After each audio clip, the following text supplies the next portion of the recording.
Have you guys ever seen these clips of just like an angry mom or dad at a school board meeting? And it's they had a drag queen in the classroom. They were showing pornographic cartoons in the comprehensive sexuality education. They were teaching about gender theory. They were teaching about the safe way to do anal sex. Like all of this insanity that we often see in the classrooms, largely thanks to 2020, by the way, with in-home learning and scamdemic and shutdowns and kids learning on Zoom and parents in the kitchen going, what did that teacher just say? There's been a movement over the last few years, praise God, to remove these kinds of books. And sometimes it's not just like books, it's like part of the curriculum and like Sex Ed Health Week, to kick all this stuff out of the classroom and to primary school board members who have approved or are pushing such kind of obscene, sexualized content for children. But have you ever looked at that and gone, I don't understand. Why don't they just call the sheriff and arrest the teacher or the school board members for pushing porn and obscenity onto kids? What a great question. I asked that myself many years ago, and we're bringing you all the answers today on how the sexual weirdo, slightly pedos of the mid-20th century, revolving around one psycho named Alfred Kinsey, not only manufactured out of whole cloth an entirely new science, trademark over the E, of sexuality, but how that was used to fundamentally change the American legal system in how it punishes or no longer punishes sexual crimes and obscenity. This is a scandal that deserves national and international attention and ought to be the basis for examining all of our laws again in America to make sure they're based on the truth and not fraudulent, scandalous data that was manufactured in order to sexualize children. This episode is not for young ears, as most episodes aren't on this show. We're bringing all the receipts. Share this with your lib friends and your ignorant friends who simply maybe are wondering what the heck happened to our culture. I'm Seth Gruber, and this is The Seth Gruber Show.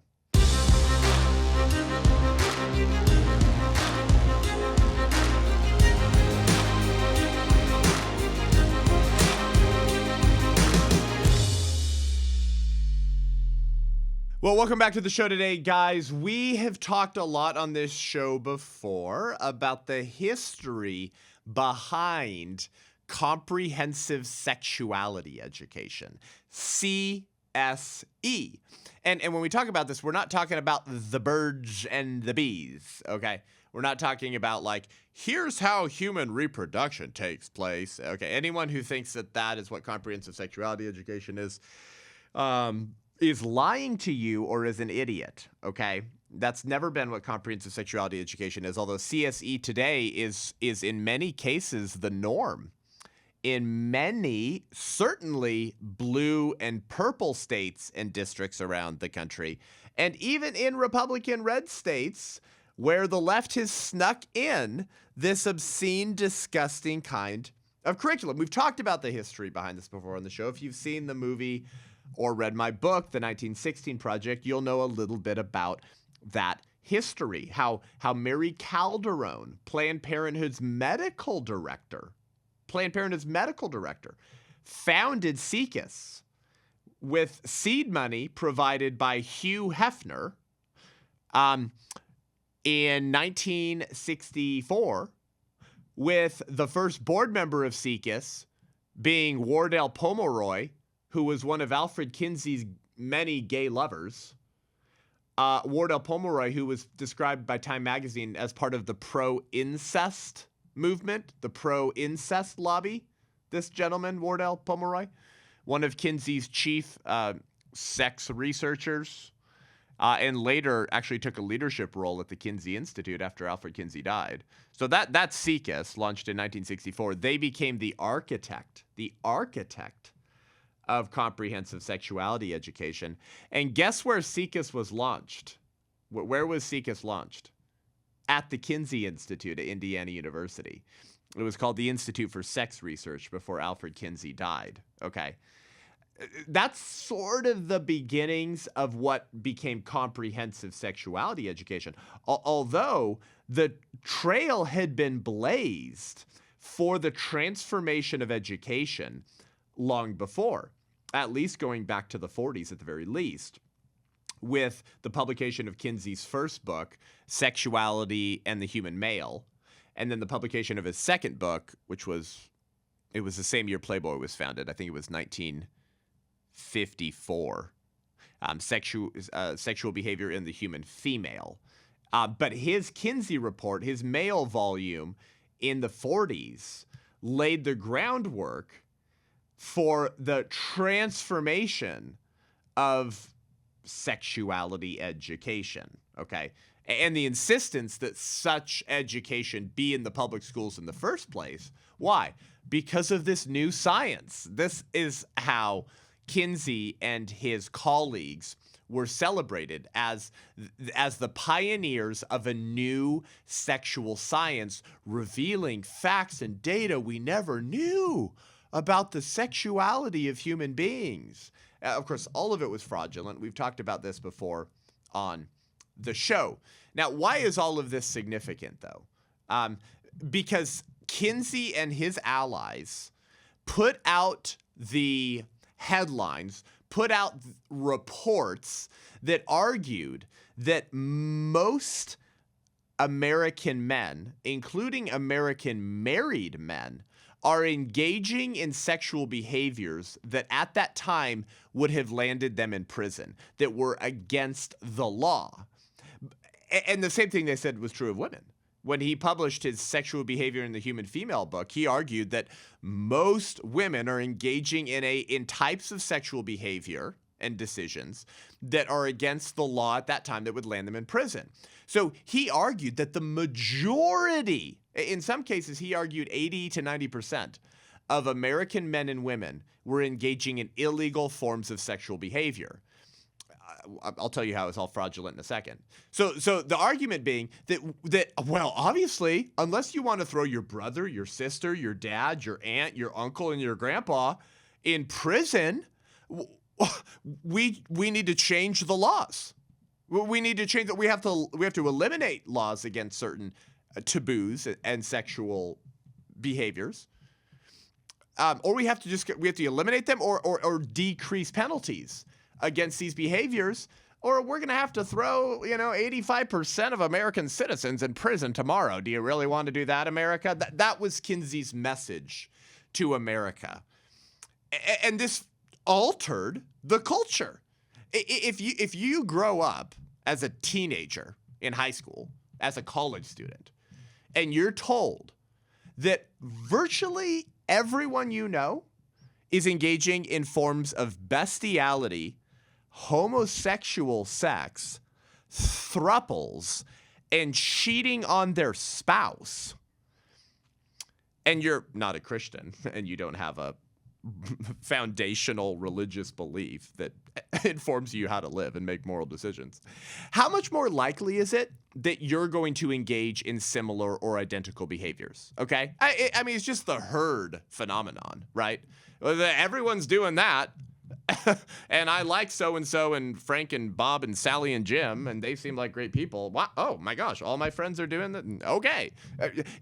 If you put out this false statistic that basically all of America are sexual perverts and engage in what is illegal sexual behavior, it becomes sort of easy to convince the public that we should change the sexual laws.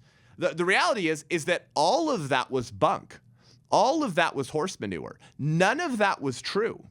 And we've done a past episode on the show if you want to go back and get the data and the story behind some of the malfeasance in how Kinsey and his allies and funders and researchers at the Kinsey Institute at Indiana University created their data out of thin air. For example, he would go into the prisons and Kinsey would interview pedophiles and rapists serving lifetime prison sentences for rape and pedophilia. okay? But first, we want to thank our sponsor of the Seth Gruber Show, Every Life Diaper Company, America's pro-life, don't kill the babies, baby brand and diaper company, okay? The only diaper company in America that is bold and loud about their pro-life beliefs. They say, make more babies, okay? We were just with them at Life or Death Con, our conference in D.C., as well as at the March for Life. I'm friends with the people who started this company. My wife and I use Every Life diaper products. If you want to create a culture of life, all of us are going to have to stop spending our dollars with woke, pro-abortion, anti-family companies who hate us and our values, and we're going to have to start spending our dollars with companies that support our values, primarily the protection of unborn life. So go to everylife.com, everylife.com. Use promo code SETH10, SETH10, SETH10, for 10% off your first order. And if you sign up for the subscription model, which my wife and I do, because you got to keep those diapers coming in when you got little ones, I think you save some money as well. So go to everylife.com, promo code SETH10 for wipes, diapers, and now baby shampoos, okay, that are super awesome and healthy. Everylife.com. Thank you, Every Life, for sponsoring the Seth Gruber Show. Or sodomy, okay? And he would get them to tell him their sexual histories. He would then put this data into his book and package it in a way as if he was describing the normal, run-of-the-mill, working husband and father of three trying to provide for his family. A lot of his data came from a sexual omnivore and rapist and pedophile who avoided law enforcement for years, thanks to the Kinsey Institute not reporting him to the police, whose name was Rex King. Rex King, it's believed, raped hundreds of minors, and slightly over the legal age women. It's believed he probably murdered some of them. And Kinsey was in contact with Rex King. Actually, they actually shared letters. Yeah, I know. And he told Rex King, it's a bummer that I can't name you, like, by name in my forthcoming volume because your contribution to this book has been incredible. He wanted to thank Rex King, but he never reported. In fact, there are letters between Kinsey and Rex King where he tells him how to perform his experiments more efficiently to get better data. But what were Rex King's experiments and what's the data? Well, the data is a person that's being raped, and the experiment, okay, is rape. That, like, the Kinsey Institute and Kinsey knew full well that Rex King was engaged in horrific crimes against humanity, and they never reported him to law enforcement. They encouraged him to keep up his research. So, I mean, just that in and of itself ought to, in the eyes of anyone with a semi-functioning prefrontal cortex in the liberal establishment, lead them to dismiss every piece of scientific literature and sexuality education that cites Kinsey's sex volumes and research as a substantive basis for this new education. Everything that comes from the Kinsey Institute ought to be completely thrown into the garbage because they are actually accessories to rape. They're accessories to a crime, okay? You could, even putting aside the fact that the data is fraudulent manufactured, which in and of itself is worse enough, Kinsey and his team were accessories to rape and pedophilia, knowing full well that the individuals they were getting their data from were sexual criminals, okay? That's one of the people that Kinsey got his data from.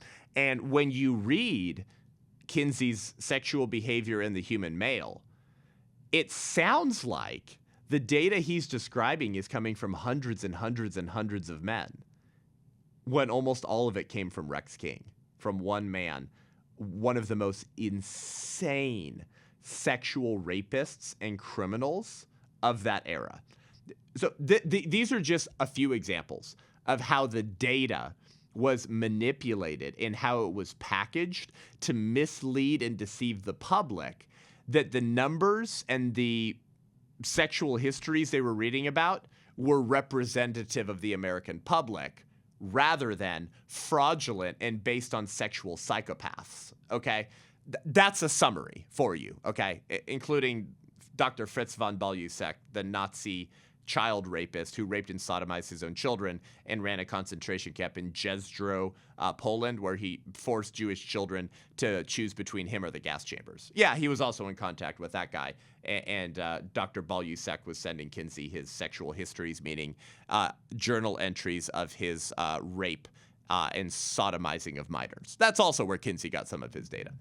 So that's the briefest summary I can give as to how all that stuff was fraudulent and manufactured to give the appearance that sexual perversion was widespread in the American family and adult in the 40s, which, if you know your history, that's the greatest generation. Okay, go read Borkov's book, The Greatest Generation. Likely it was one of the most actually sexually monogamous and maritally faithful generations that any civilization has ever produced. So Voltaire said, those who can make you believe absurdities can make you commit atrocities. Time magazine ran a piece in 1980 on SIECUS. Remember the group to pioneer comprehensive sex ed, launched at the Kinsey Institute. And Time magazine in 1980 concluded that SIECUS was part of an academic, what they called pro-incest lobby, conducting a campaign to undermine the taboo against incest. Yikes, that was 1980, folks. Paul Gebhard, just to prove here exactly what the agenda was always about, Paul Gebhard, who was one of Kinsey's allies and researchers, he later became the director of the Kinsey Institute after Kinsey's death. Paul Gebhard said, children are sexual beings. He said, little males get erections even in the uterus. They are sexual from the word go. Rex King contributed a fair amount to our knowledge and medicine's knowledge of the sexuality in children. We made our point that children are sexual from birth. End quote. Paul Gebhard, okay, who took over the Kinsey Institute shortly after Alfred Kinsey's death. So that's the briefest summary I can give without getting into the fact that Kinsey shoved like medical devices down his urethra and died from orchitis, which means that he died from pleasuring himself too often and too violently. That's how Kinsey died. Did you know that? From orchitis. The father of the sexual revolution died from over masturbating. Have you heard the phrase poetic justice? So that's the briefest summary. If you want to get into the whole, like Kinsey's biography, his family life, the porn films that he filmed at his house with his wife and all of his friends doing each other, it's very difficult, but you can read Judith Reisman's book, Kinsey, Crimes and Consequences. Good luck finding the 4th edition, by the way. I can't even find it. There's 4 editions of this. It's almost impossible to find the 4th edition. You can find a PDF, but you can't find the book online in the 4th edition. So hopefully Judith's friends will get a lot of this work republished. So I'm telling you that when you see pornographic, obscene cartoons and content in the public schools of America, and you wonder why, I don't understand why the teacher and the school board members who have approved and pushed what should be described as porn and obscenity onto minors, I don't understand why the sheriff isn't just down there arresting them. Do you want to know why? I bet you can guess the answer. Kinsey. Kinsey is the reason. So I want to spend the next few minutes of this episode to discuss and unpack for you, so you're equipped to understand how this all happened, how Kinsey's revolution changed the American legal system. And also, actually, that was the entire goal. This stuff wasn't happening in a vacuum. It's the entire intent was to change our culture by changing our laws, which is an important point, by the way, because a lot of conservatives like to say, like politics is downstream of culture, and that's true, right? Obviously, the kind of culture you have is going to be sort of an indicator of the kind of politics you have, but it also goes the other way. Culture is also downstream from politics. Like the kind of laws that you pass or don't pass also create the culture that you live in. Like it's a two-way street. Kinsey understood that probably better than than most conservatives today. So how does this then bridge from Kinsey's fraudulent science to the legal system? The answer to that is the American Law Institute. That's where all of this starts. The American Law Institute was founded in 1923, but in 1947, the American Bar Association joined with the American Law Institute to begin a national program of continuing education of the bar. The Model Penal Code was introduced by the American Law Institute and adopted by the American Bar Association in 1955.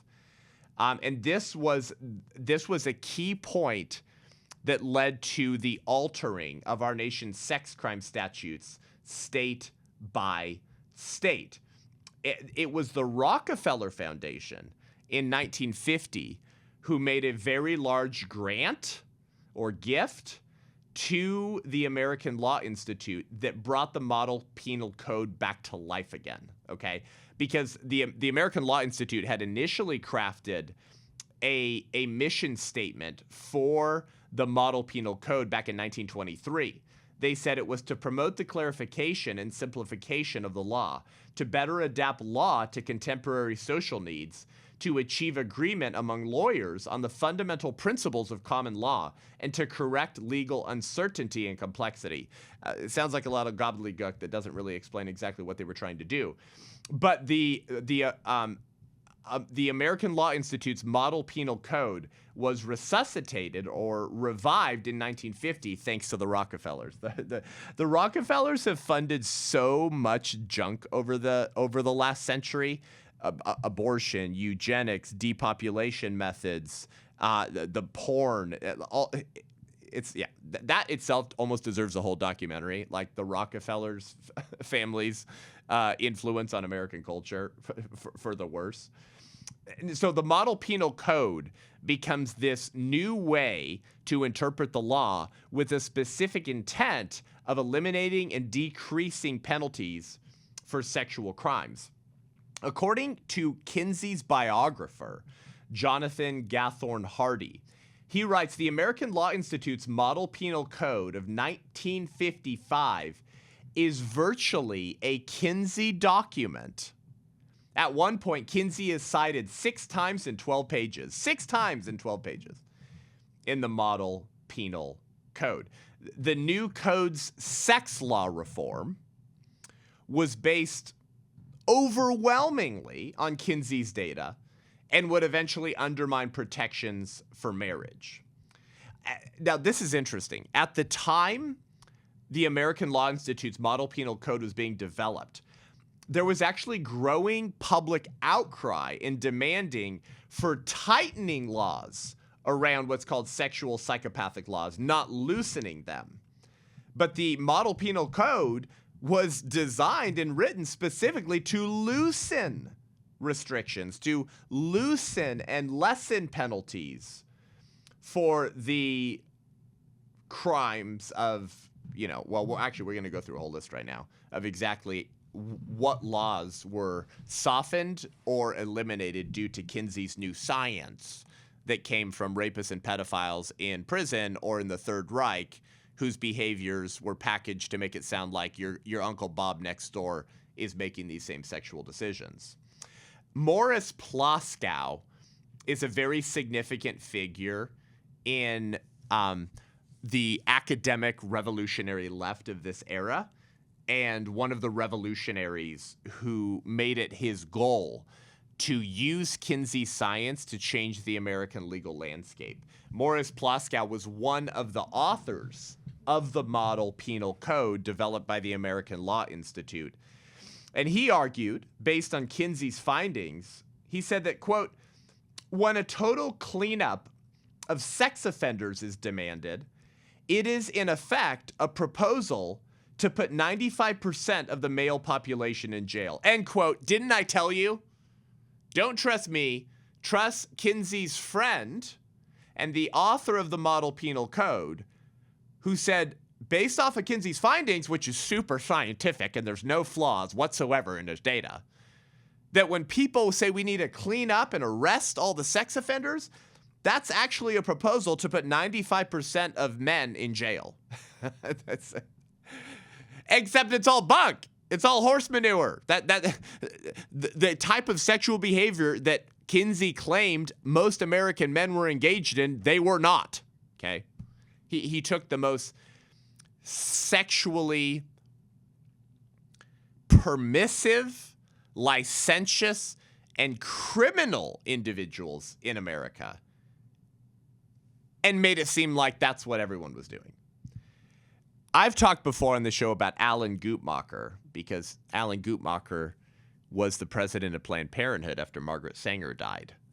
He's also the namesake of the Guttmacher Institute, which today is a multi-million-dollar organization and Planned Parenthood's statistical research branch. In fact, at one point, the Guttmacher Institute was just housed within Planned Parenthood. But I think for the perception or allure of non-biased, scientific, credible information, they separated, but Planned Parenthood just points to Guttmacher for most of their citations and sources. Well, guess what? Alan Guttmacher had a brother, Manfred Guttmacher, who was one of the authors of the American Law Institute's Model Penal Code. Why am I not surprised? Manfred Guttmacher was a psychiatrist, and he was the chair of the Group for the Advancements of Psychiatry, or GAP, G-A-P. Manfred Guttmacher said that after meeting with Kinsey, GAP, the Group for the Advancement of Psychiatry, which he was the chair of, decided that most sex offenders were, quote, neither socially dangerous nor psychopathic. Oh, yeah, well, tell that to the parents of minors who were raped and sodomized by sexual criminals. What are you talking about that they're not socially dangerous nor psychopathic? But Manfred Guttmacher said after meeting with Kinsey, his group decided these sex offenders are not dangerous. Manfred Guttmacher continued and said, Kinsey's findings were the points by which we were steered. The debt that society will owe to Kinsey, Guttmacher said, and his co-workers for their researches on sexual behavior will be immeasurable. Yeah, there you go. Morris Plaskow, again, someone who wrote the Model Penal Code, which is what again? The suggestion of a new legal framework to lessen penalties against sexual criminals given Kinsey's new science. Morris Plaskow says one of the conclusions of the Kinsey report is that the sex offender is not a monster, but an individual who is not very different from others in his social group, and that his behavior is similar to theirs. I told you. The only difference is that others in the offender's social group have not been apprehended, haven't been arrested.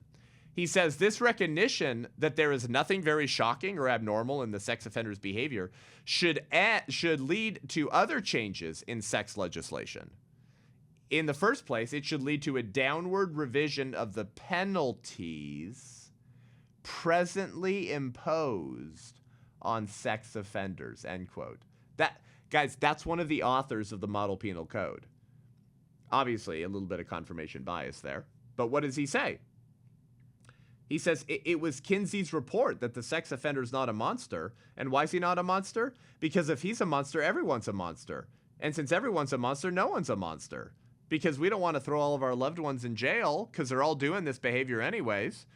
And the only people that aren't in jail are the ones that haven't gotten caught because they're all doing illegal sexual behavior anyways.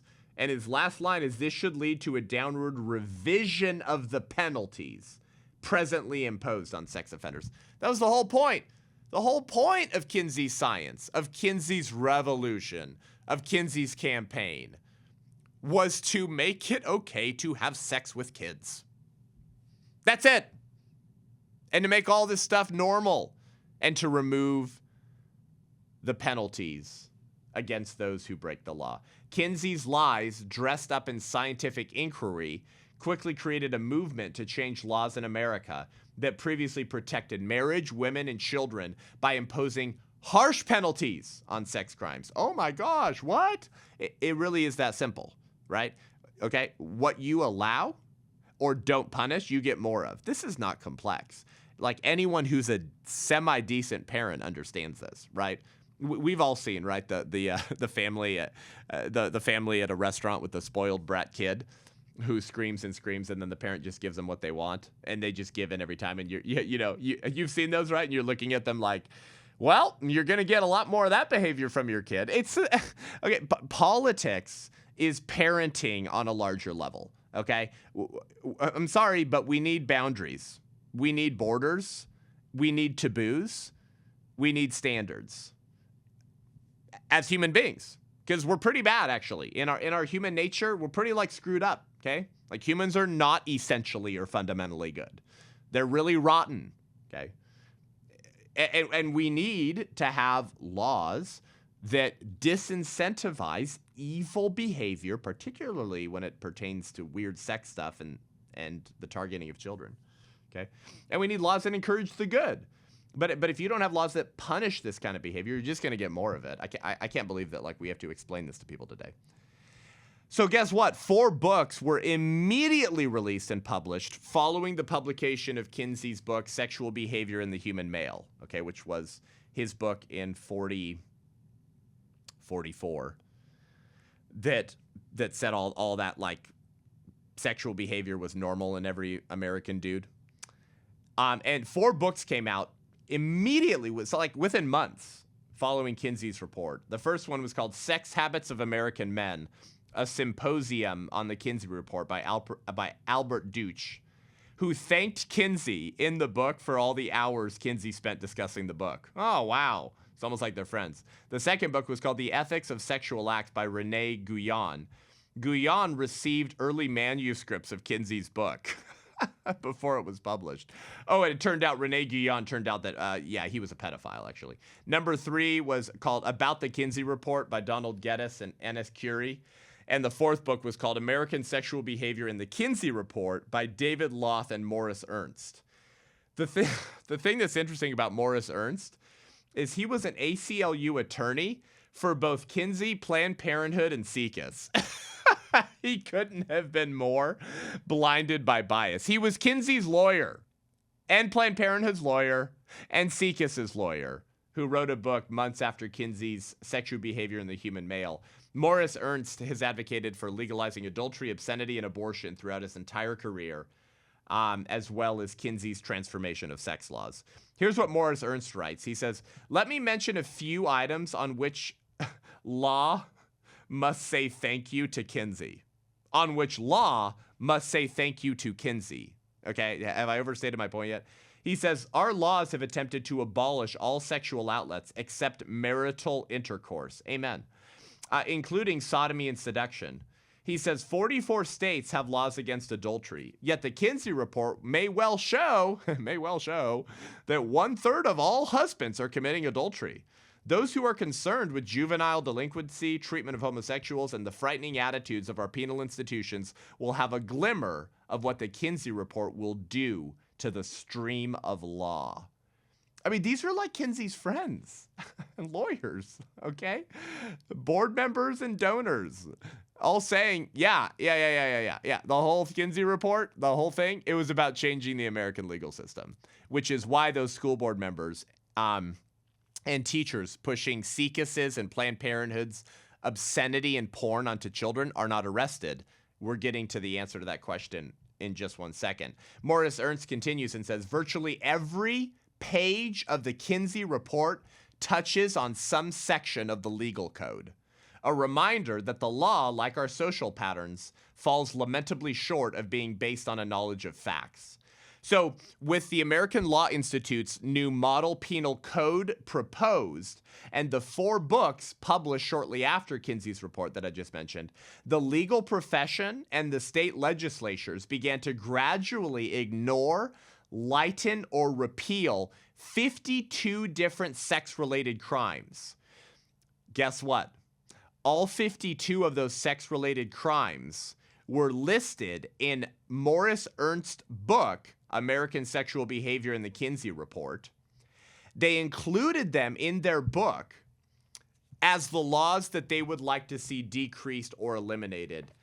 Let me read them for you very quickly here. Crimes against nature, which includes sodomy, bestiality, buggery, cunnilingus, and fellatio. Adultery, indecent exposure, disorderly houses, nuisance, disorderly conduct, pornographic literature, immoral shows and exhibitions, contraception, bastardy, bigamy, lewd cohabitation, incest, lewd acts with infants, crimes against infants, abortion, fornication, contacts, compulsory prostitution of a wife, transportation for immoral purpose, nudist camps, abduction, seduction, prostitution, rape, lewd behavior, obscene books, letters, and communications, assault with intent to commit sodomy, assault with intent to commit rape, solicitation with intent to commit sodomy, solicitation with intent to commit prostitution, illicit intercourse, publication of sex crime magazines, advertisements relating to certain diseases, exposure of person, males living on proceeds of prostitution, sending messages to places of prostitution, allowing children to remain in houses of prostitution, smoking opium and other preparations, concealing birth of a child, libel of sexual behavior, slander of sexual behavior,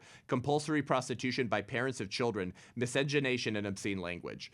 All 52 of the laws that Morris Ernst, who helped draft the model penal code, put in his book right after the Kinsey report as laws that he would like to see removed were shortly, gradually ignored, lightened, or removed through our legal system. So, is that a coincidence? Of course not. By the way, because this happened through law and state legislatures, in the lessening or ignoring of laws against obscenity that were already in place, it was actually the pornography industry that paid sex ed experts to come in and testify before state boards of education. Most of the sex ed experts who were a part of the campaign to get state legislatures to soften or remove their laws, and when you say law, you mean penalties, right, against breaking the law, all of the sex ed experts, virtually all of them, who were lobbying before state boards of education to remove these laws put in place to protect families, marriages, children, and women, were on the payroll of Penthouse magazine. Conflict of interest, anyway? The pornography industry paid the experts to convince state boards of education and state legislatures to remove these penalties that were in place to protect our children, marriage, and families and children. Well, they've been very successful, haven't they? The authors of these 4 books that were immediately published following Kinsey's Sexual Behavior in the Human Male, all of them say thank you to Kinsey for his legal aid in, quote, educating juries and judges. The thing was a political legal revolution from the very beginning. What did this eventually lead to?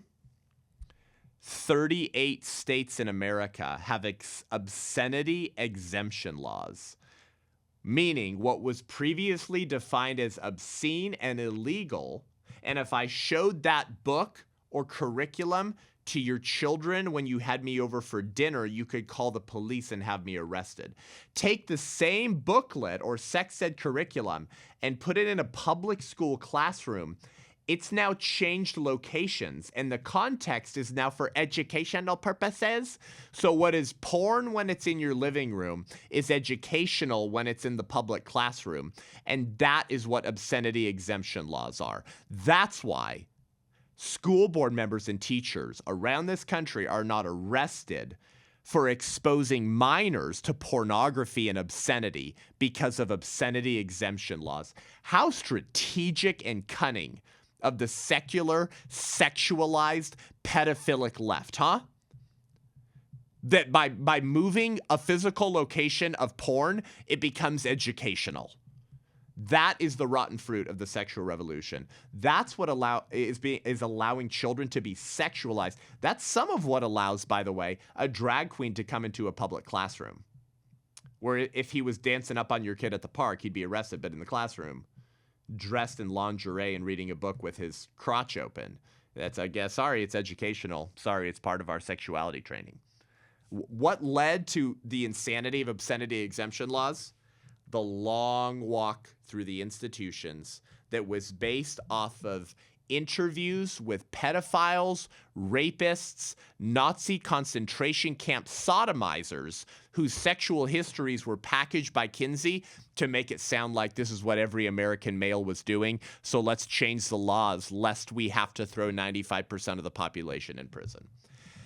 That's all for today. I thought that it would be important given the insanity that we're living in right now. And even under the Trump administration, a lot of states are continuing to codify and protect and push all of this kind of filth onto our children.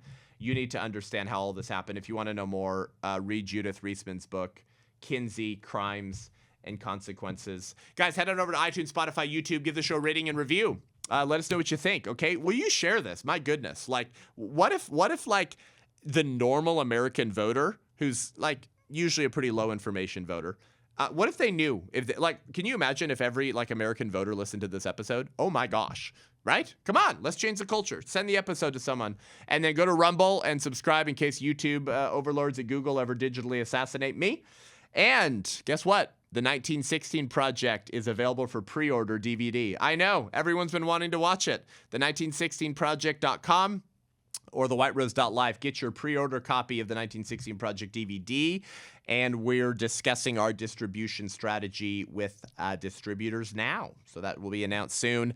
Hey, guys, the book, okay? The sales are still amazing. Get a copy for your liberal Uncle Bob, okay? Or friends who need to read this book. Pay them. Take them out to dinner. Put it on you if they read it and talk to them about it. The 1916project.com, you can still host a screening at your church. And if you want to join the White Rose Resistance and help us rebuild Christian resistance with our chapters and getting the church engaged in the public square, go to thewhiterose.life and become an ally at $35 a month. Get your battle box in the mail or air support at $70 a month, and join our book club where we read books like this and others to become good students of culture. Until next week, I'm Seth Gruber, and this is The Seth Gruber Show.